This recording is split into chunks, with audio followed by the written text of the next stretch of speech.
This is the much anticipated second portion of my flotation therapy blog blog entry.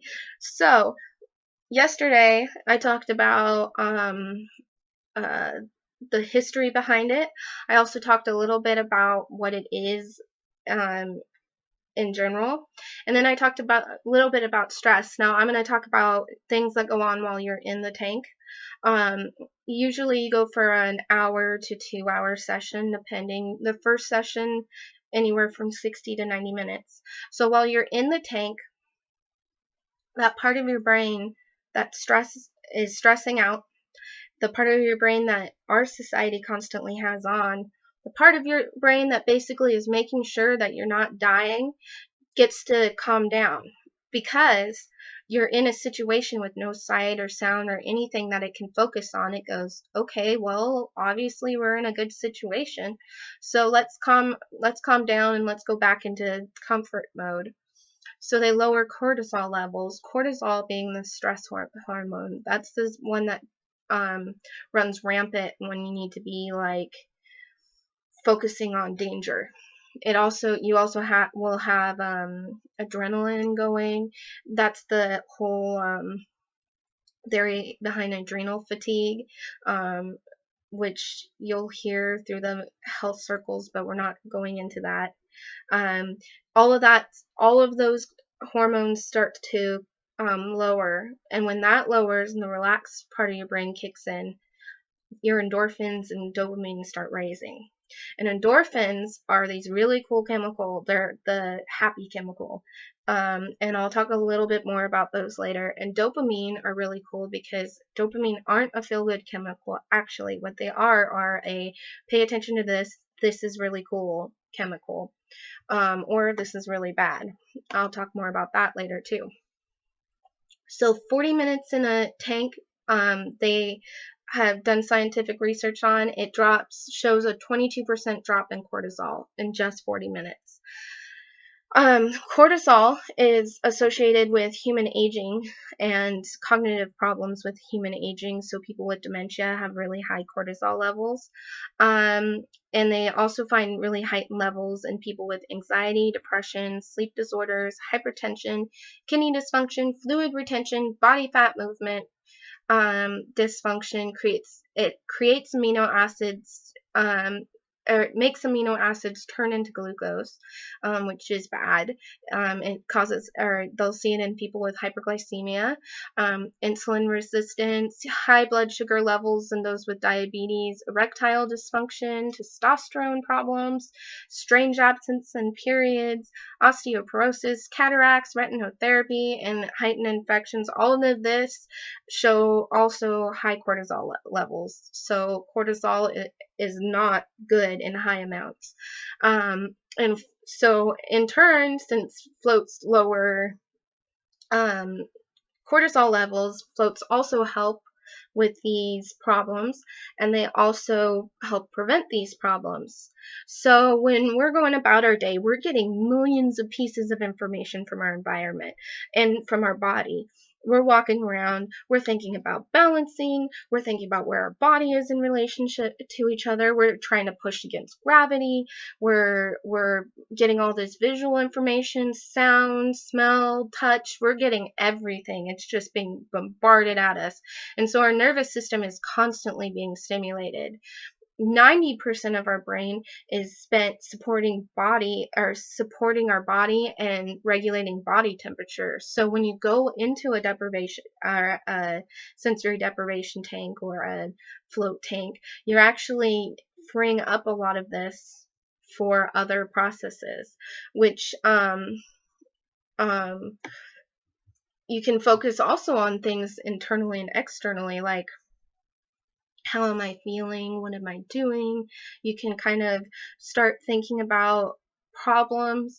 You can also feel your body because you're not fighting gravity anymore and go, oh man, I didn't know my knees were so tight, or wow, my neck is kind of skewed to the right.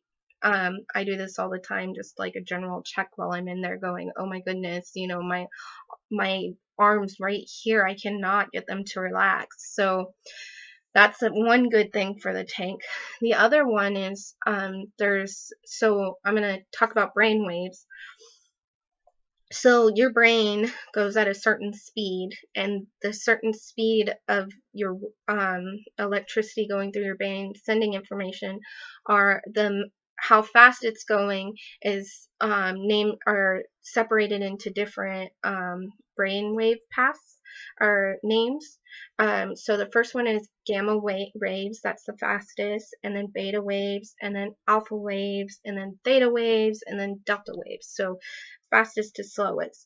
Beta is a heightened sense of alertness and critical thinking. It's your stress wave. So this would be danger. This would be basically the wave when the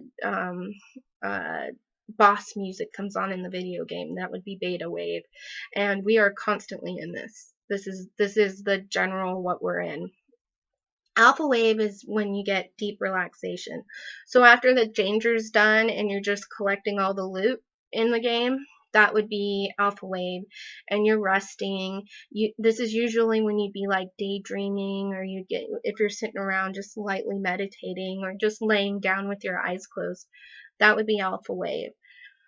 Theta wave is the moneymaker wave. This is the wave that you want to be in because it is a awesome wave. I'll talk about more about it later, but it's the realm of the subconscious. This is when you can talk about things that you, or basically talk to the point of your brain, and process things that you can't at a like alert, like fully conscious level.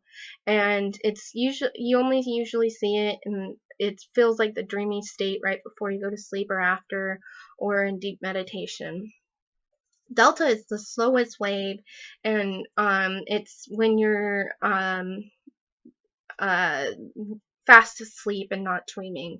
And usually only the most practiced monks can be fully conscious during Delta, and this is impossible. Gamma, and I kind of did this weird, but gamma is just recently found, and it is the fastest wave. It is higher than beta. It is higher than the stress wave, and you only see it for mere seconds. They think it's insight or high processing. It's the aha moments when you're looking at something, you're trying to figure it out, and it's not making any sense. It's not making sense. Aha!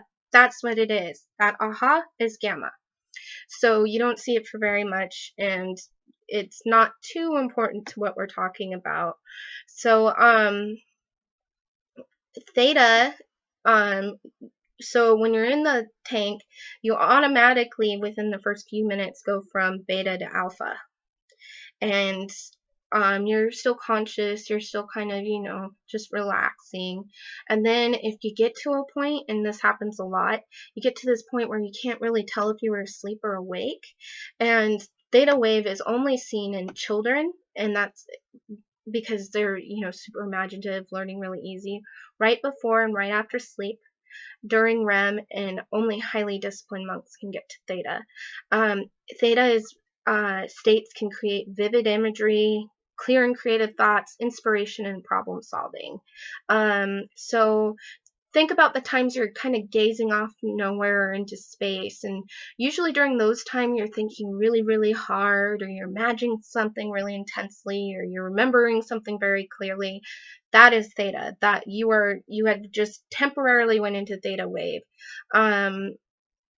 Theta also is associated with memory, critical thinking, creative thinking, learning, and what we call intuition. So those thoughts where it kind of seems like it's coming out of nowhere, it's because theta has subconsciously processed it for you.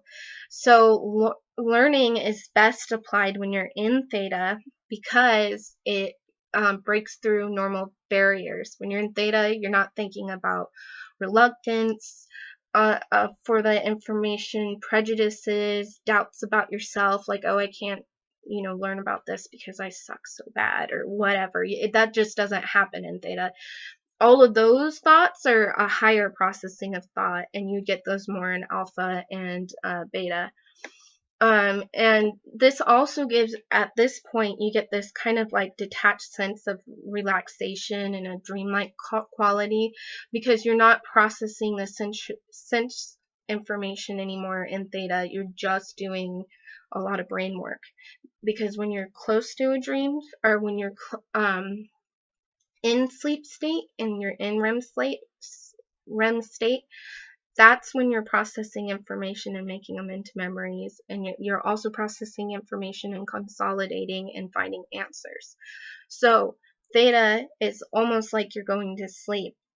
So yeah, that's really interesting. It's really cool. You want to do that in the tank. You start to get to where you're going. Where does my body end and the water begin? And you're going, where am I in space? I feel like I'm spinning. I've got no sense of where my body is, where my body parts are. That's called proprioception, and I actually get that all the time just walking around. So it's nothing new to me. And it also all of this is because it's affecting the inner ear's ability to figure out where it is spatially, because there's no outside cues and no gravity to really tell them where it is. It also is really hard for people in tanks to figure out how fast or how slow time is going, because there's no external cues telling them, you're not seeing light to tell you, oh, this is going this many seconds. You're just in a tank in the dark. So today when I went, I felt like I was only in there for 5 minutes, but I knew it had to be an hour, because from the time they turned off the light to the time they turned on the light was an hour. So, but it seemed like I was in there for a really long time and a really short time. And it's because the body has no idea what's going on. You're in the dark, literally.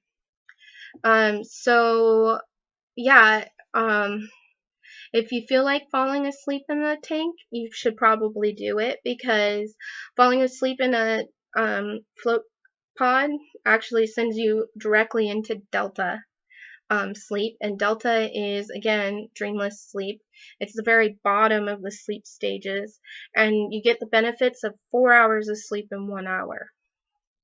So if you want to feel really well rested and get a really good hour power nap, go into a sensory deprivation tank. So I'm looking at time now, and I have one more subject to go over, and I'm going, okay, I don't have enough time to go over that whole thing. And so instead of cutting out some really cool information, I'm going to just say, okay, we're going to make a segment C. So I'll do that tomorrow, and continue watching Speaking Through the Fog. I hope this is as interesting to you as it is to me, and I'll see you tomorrow.